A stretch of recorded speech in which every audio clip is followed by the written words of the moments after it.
Sir నమస్కారం sir. నమస్తే అండి. సార్ విజయసాయి రెడ్డి గారు రాజకీయ సన్యాసం తీసుకున్న తర్వాత విదేశాలకు వెళ్ళాలని చెప్పేసి ఫిబ్రవరి 10 నుంచి మార్చ్ 10 వరకు విదేశాలకు వెళ్ళడానికి పర్మిషన్ కావాలని న్యాయస్థానాన్ని ఆయన ఆశ్రయించడం జరిగింది సార్. అయితే సిబిఐ వాళ్ళు మాత్రం కౌంటర్ దాఖలు చేశారు. లేదు వెళ్ళడానికి వీల్లేదు. ఆయన జగన్ అక్రమాస్తుల కేసులో ఉన్నారు. అది కూడా రెగ్యులర్ విచారణ స్టార్ట్ అవ్వడం మనం చూసాం.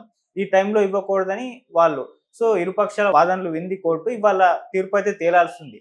సో ఇటు పక్క విజయసాయి రెడ్డి గారు రాజకీయ సన్యాసం తీసుకున్న తర్వాత విదేశాలకు ప్లాన్ చేసుకోవడం పట్ల కాస్త చర్చ అయితే జరుగుతుంది సార్.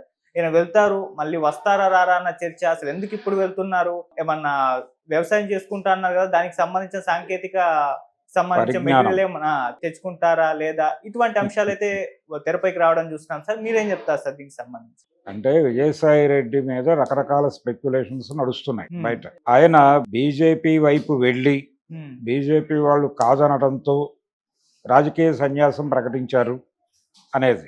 ఓకే, అంటే ఇది ఎస్టాబ్లిష్ చేస్తున్నారు నెమ్మదిగా. సోషల్ మీడియా ద్వారా మాత్రమే కాదు, మెయిన్ స్ట్రీమ్ మీడియాలో కూడా ఈ కథనాలు వస్తున్నాయి.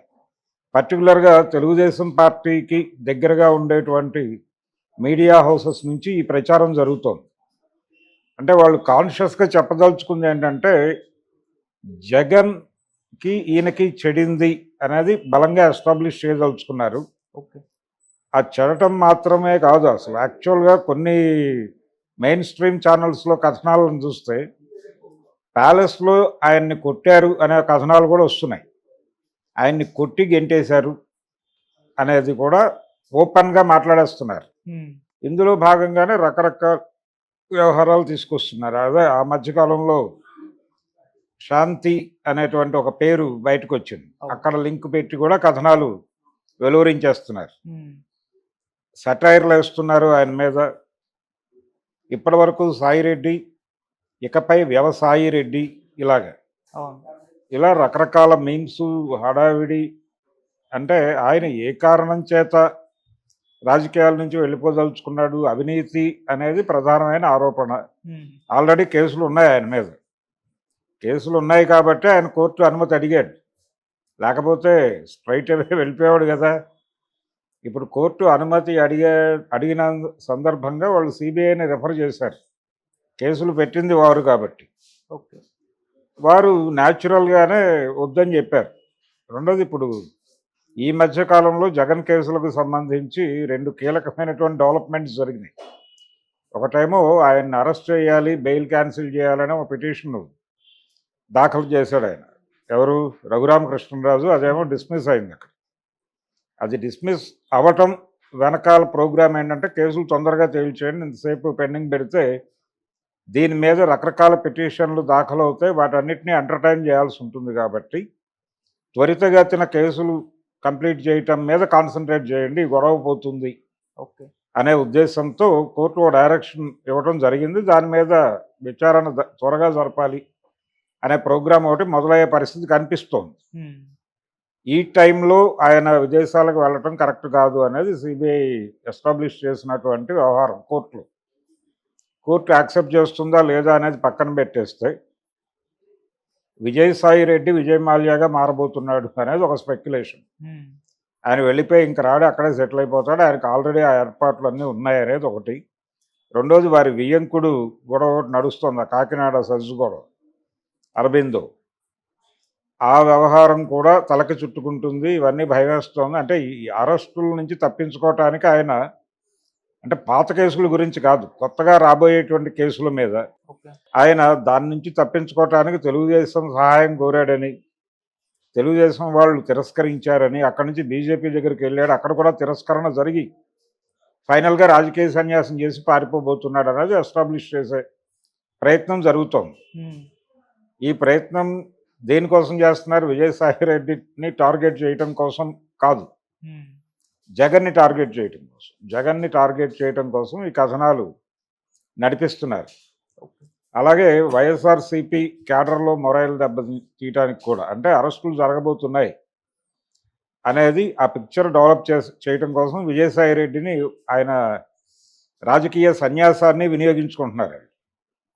కాబట్టి అది జరుగుతుందా లేదా అనేది పక్కన పెడితే విజయసాయి రెడ్డికి కోర్టు, అంటే గతంలో జగన్మోహన్ రెడ్డికి కూడా ఇలాంటి సందర్భమే వచ్చింది. ఆయన్ని వద్దని ముందు తర్వాత పర్వాలేదని కోర్టు నుంచి అనుమతి తీసుకునే వెళ్ళొచ్చాడు ఆయన. అదే పరిస్థితి ఇప్పుడు ఈయనకు కూడా ఇవ్వచ్చు. ఇస్తే వెళ్ళి వస్తాడు. రాకపోతే తీసుకురావడానికి ఏమిటి మెకానిజం అనేది ఆలోచించుకోవాలి. ఓకే. తీసుకురావడానికి తగిన మెకానిజంతో పంపించడం అనేది కూడా ఒకటి ఉంది మనకి. ఓ ప్రొసీజర్ ఉంది. అంటే ఈయన అక్కడ వెళ్ళి వీళ్ళు చెప్పిన చోట ఆయన అటెండ్ అయ్యి అక్కడ అంటే ఒక కండిషనల్ దీనిలో పంపించవచ్చు. ఓకే. అలాంటి చర్యలు ఏమైనా తీసుకోమని చెప్తే చెప్పచ్చు కోర్టు. అలాంటి ప్రికాషనరీ మెజర్స్లో భాగంగా ఈ పర్యటన నిజంగా అవసరం అయితే ఆయనకి ఏది అంటే ఆయనకి ఇది ఈ పర్యటన లేకపోతే ఆయన జీవితంలో ఏదో చాలా కోల్పోతాడు అనేది కనుక కోర్టు నమ్మితే అప్పుడు పర్మిషన్ ఇస్తారు. అలాగే దాంతోపాటు ఇలాంటి కండిషనల్ దీని మీద కూడా పంపించవచ్చు. అప్పుడు కూడా కోర్టు నమ్మాలి వీరి ఆర్గ్యుమెంట్. కాబట్టి నమ్ముతుందని ఆశిద్దాం. ఆయన వెళ్ళి వస్తాడని అనుకుందాం. రాకపోయినా ఆశ్చర్యపడాల్సింది ఏమీ లేదు. రెండోది నా ఉద్దేశం ఏంటంటే ఇదేదో రాజకీయ అవినీతి అని చెప్తున్నారు కానీ ఈ రాజకీయ అవినీతి జగన్మోహన్ రెడ్డి మాత్రమే చేయలేదు. ఈ రాజకీయ అవినీతి విజయసాయి రెడ్డి మాత్రమే చేయలేదు. ఈయన వైఎస్ రాజశేఖర రెడ్డి సీఎంగా ఉన్నప్పటి నుంచి వాళ్ళకి ఆర్థిక సలహాదారుగా ఉన్నాడు. ఫైనాన్షియల్ మేనేజ్మెంట్ ఇంకా చార్టర్డ్ అకౌంటెంట్ కదా. ఈ chartered accountant practising chartered accountant కాబట్టి ఆయన జనరల్గా ఏది ఎక్కడికి ఎలా మళ్లించాలి దానికి సంబంధించినటువంటి అడ్వైజర్స్ ఇస్తూ ఉన్నాడు ఆయన. ఓకే. ఈ ప్రాసెస్లోనే జగన్మోహన్ రెడ్డికి తలలో నాలుకగా వ్యవహరిస్తూ ఆయన కేసుల్లో ఆయన కూడా కీలక ముద్దాయిగా మారి జైలు కూడా భాగస్వామి, ఆయన జైల్ మేట్ కూడా.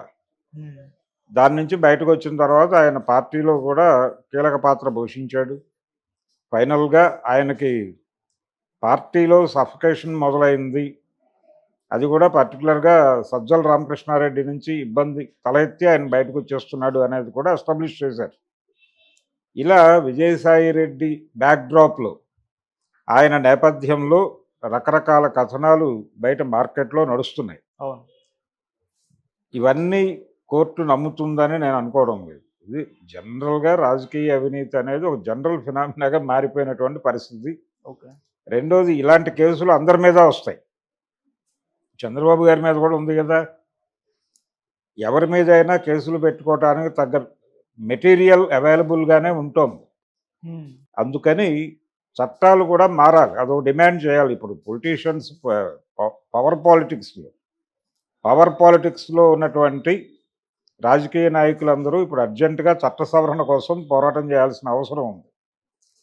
రాజకీయ అవినీతి కాదది, లైజానింగ్ మాత్రమే జరిగింది. లంచం కాదు, లైజానింగ్ అనే పద్ధతిలో ఎస్టాబ్లిష్ చేసి చట్ట సవరణలు చేసుకుంటే తప్ప కుదిరే పరిస్థితి కనిపించడం లేదు.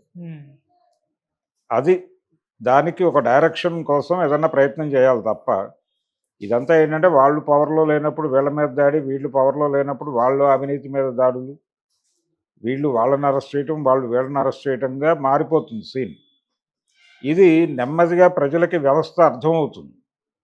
వ్యవస్థ అర్థమవటం మొదలుపెట్టిన తర్వాత జనాలకి వాళ్ళ రియాక్షన్ చాలా వైలెంట్గా ఉండే ఛాన్సెస్ ఉంటాయి. ఓకే. అందుకని అది పెను ప్రమాదం. ముళ్ళపూడి వెంకటరమణ గారు చెప్పినట్టు మేలుకున్న ఊరు భగవంతుడి విశ్వరూపం లాంటిది అంటాడు ఆయన ఒక చోట. అలాంటి ప్రమాదం నుంచి తమను తాము కాపాడుకోవడానికి వీళ్ళందరూ ఒక దగ్గర చేరి చంద్రబాబు నాయుడు, జగన్మోహన్ రెడ్డి అందుకు అందరూ కలిసి చట్ట సవరణ కోసం ప్రతిపాదనలు చేయాల్సిన పరిస్థితి అయితే ఉంది. Thank you so much sir. Thank you.